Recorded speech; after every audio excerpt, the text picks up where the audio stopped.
Welcome to HB Reddit Stories. Today we will see stories of r/am I the a-hole. Am I the a-hole telling my uncle to get effed after telling me I can't wear pink? I, 18M, love the color pink, always have.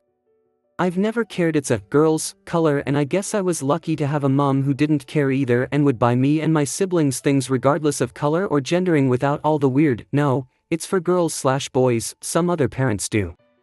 It's been really cold lately, so I've been wearing this really warm hoodie I have that happens to be pink. It's nice and fluffy and oversized, I love the thing. Anyways, my uncle came over yesterday and he can be a bit of a prick. He was immediately taking the piss out of my hoodie and eventually told me to take it off, that I shouldn't be wearing pink. To that I told him to get effed. After that he got huffy and left 10 minutes later calling me an butt. Am I the a-hole? Top comments.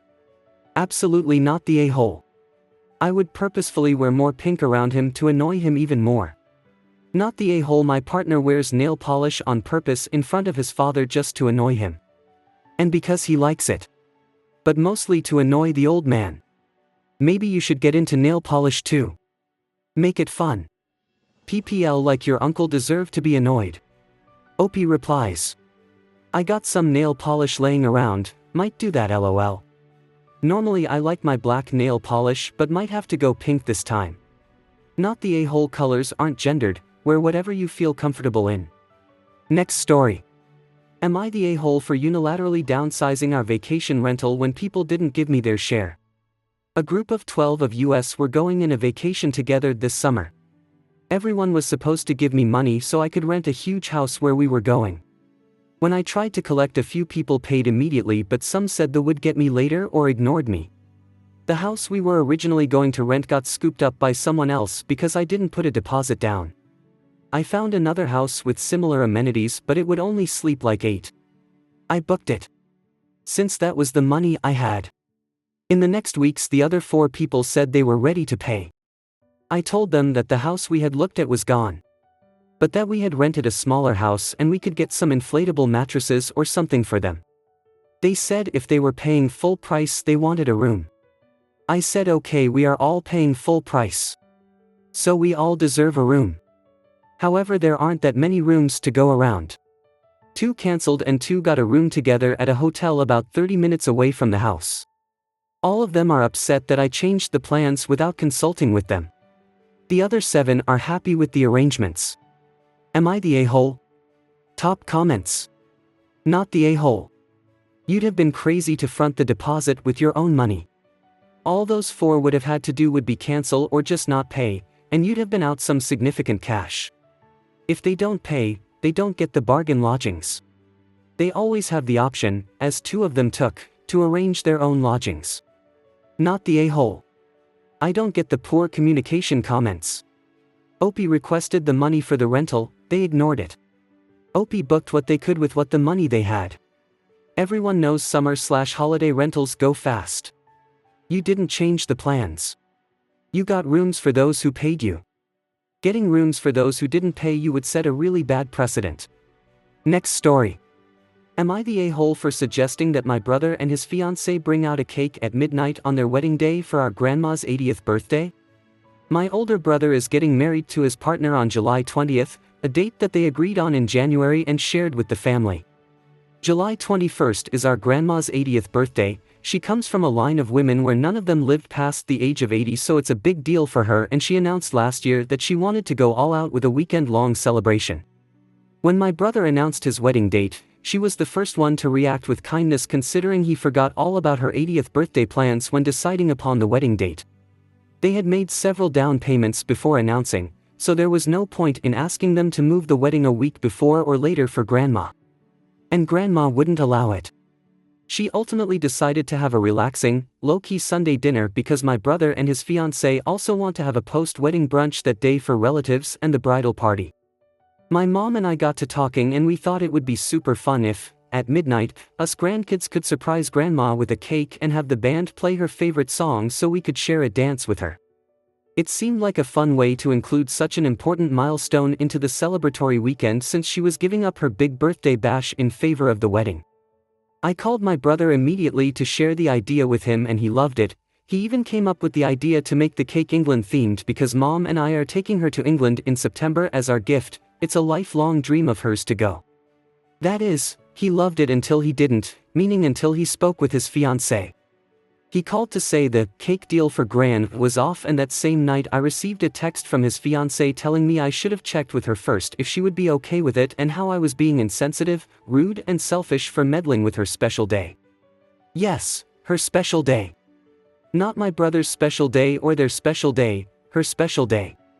She really seems like a good person and we get along well despite not being super close, but it seemed logical to me to contact my brother since it's also his wedding and it's his grandma, not hers.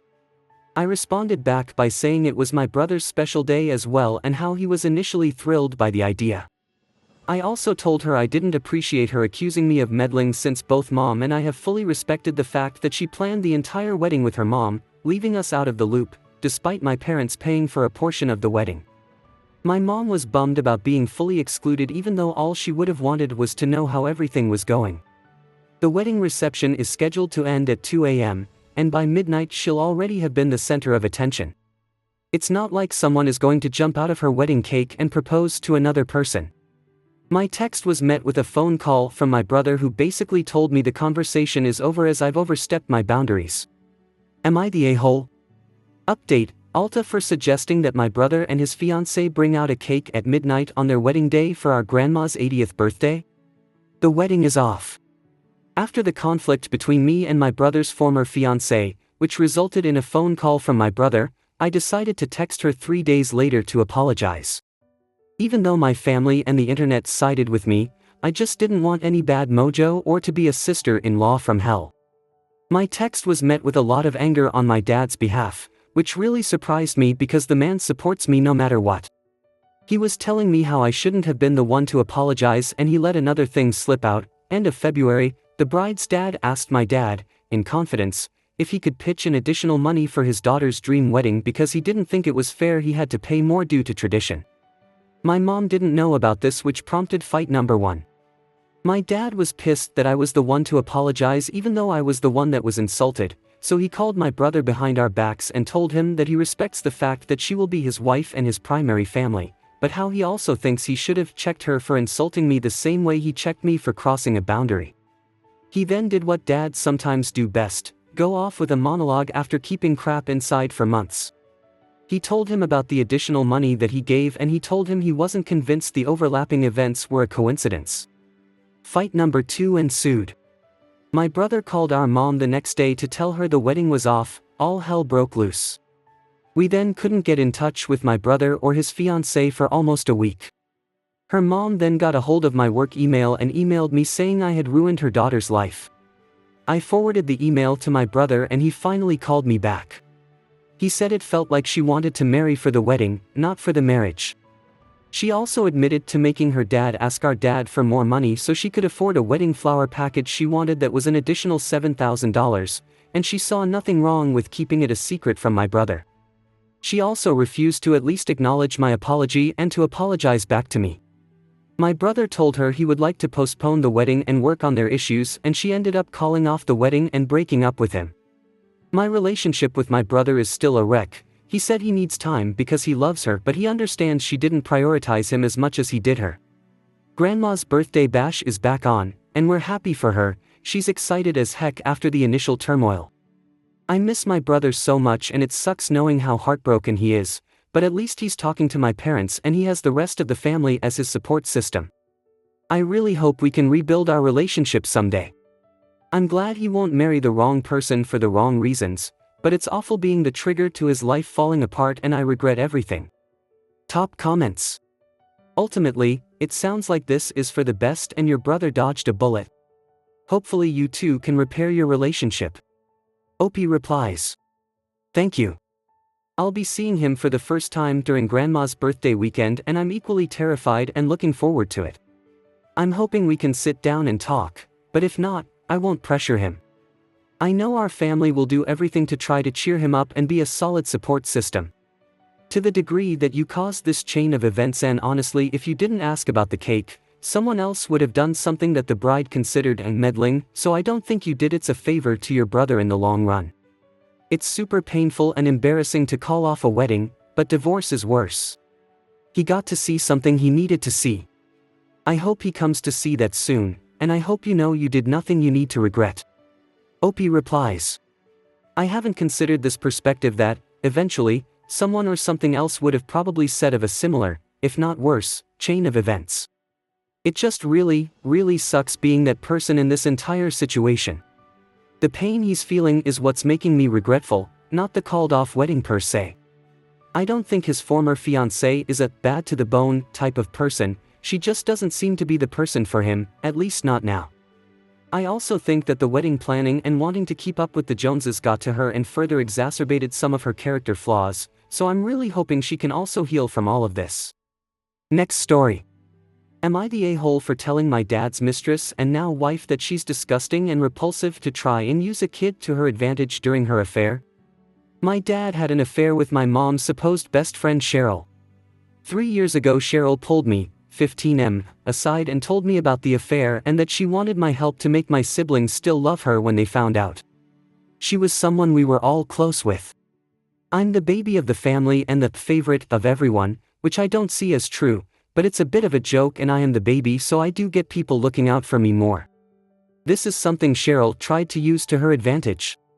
She put me in the worst position by telling me about the affair because she hoped my siblings would love me too much to hate her if I told them not to. I was so angry at her and at Dad. I didn't want to be the one to tell Mom.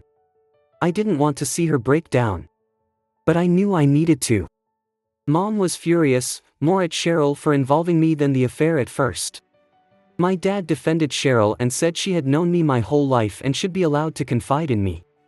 It turned into a really big fight. My siblings hated them more for trying to involve me too. During the divorce we all said we wanted to stay with Mom. The judge ruled I had to go to my dad's until I was 14. So for 2 years I had to go to Dad's house every other week. I made it my mission to make life harder for them that whole time. I refused to go along with the happy family crap they tried to pull. Which only got way worse when Cheryl was pregnant and they wanted to do a pregnancy reveal with me in it and I said no. After the baby was born they thought I would soften and would want to know their baby, I didn't. The last time I was at their house Cheryl was pregnant again. I turned 14 and stopped going. I refused to answer texts from them either, can't block my dad until I turn 18. My siblings have them both blocked and they refuse to engage with them. Cheryl and my dad's families are living closer to them now and both ask about us and why we're not around. Dad's family have tried to reach out and get me to reconcile but I told them it would not happen and I hate my dad. Cheryl confronted me while I was at the mall the other day. She followed me into different stores and said I have 2 younger siblings I should know and that I loved her before so I should stop punishing her and Dad and start being more respectful. I had enough when I realized she wasn't going to walk away and I told her she's disgusting and repulsive for trying to use me to her advantage, a 12-year-old kid, when she was having an affair with Dad. I told her I would never show her any respect and she and Dad could explain to their kids why they'll never be part of mine or my siblings' lives. But I'm not going to let them guilt me into anything. She has used Dad's phone a bunch since then and I got over 100 texts already. Mom told them to stop and bullying a child after all they did makes them look even worse. The response back was I'm a disrespectful child who should be taught better. Am I the a-hole? Top comments. Not the a-hole. And based on this, you can probably get an order of protection against her for harassment and your dad, since his phone was used. Which you should do. Then block your dad's number as well. Opie replies. I can't get an order of protection based on this. There's a lot of stuff you need in order to get something like that in our state. You can't get it from a couple of incidents and several texts. There has to be a big ongoing pattern or whatever. Not the a-hole, but your dad and his mistress certainly is. Save the text and block your dad's number, and if he tries to go to court show the messages and the harassment. What sickening behavior from them. Opie replies. Can't block Dad's number. The court won't see them as harassment at this point. It would need to go on for way longer. Next story. Am I the a-hole for refusing to wear less revealing bikinis?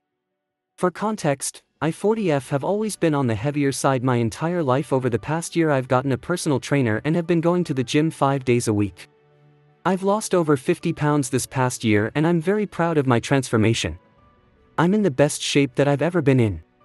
So my 3 best friends and I rented a house on the lake for the week of the 4th of July week, which we arrived Monday. None of us live in the same state. So it's a nice excuse for us to all get together with our families, husbands and children. So before this week I had gone shopping for new bathing suits and I bought my first ever 2-piece bikinis. I had never had the self-confidence to wear a 2-piece. So my 3 friends are also on the heavy side. Anyways, so we arrived to the lake on Monday and we all got moved in for the week. The house has a pool and we all rented a boat for tubing and a couple jet skis. So Monday everything was normal and we spent the day outside in the pool, in the lake and on the boat and jet skis. Everything seemed normal. Yesterday was more of the same with no issues, until last night after dinner. My friends and I were sitting on the porch talking, when one of my friends made a comment like, "You need to tone it down." At first I didn't know what they were talking about, so I made a funny comment about nothing. That's when all 3 of them lit into me.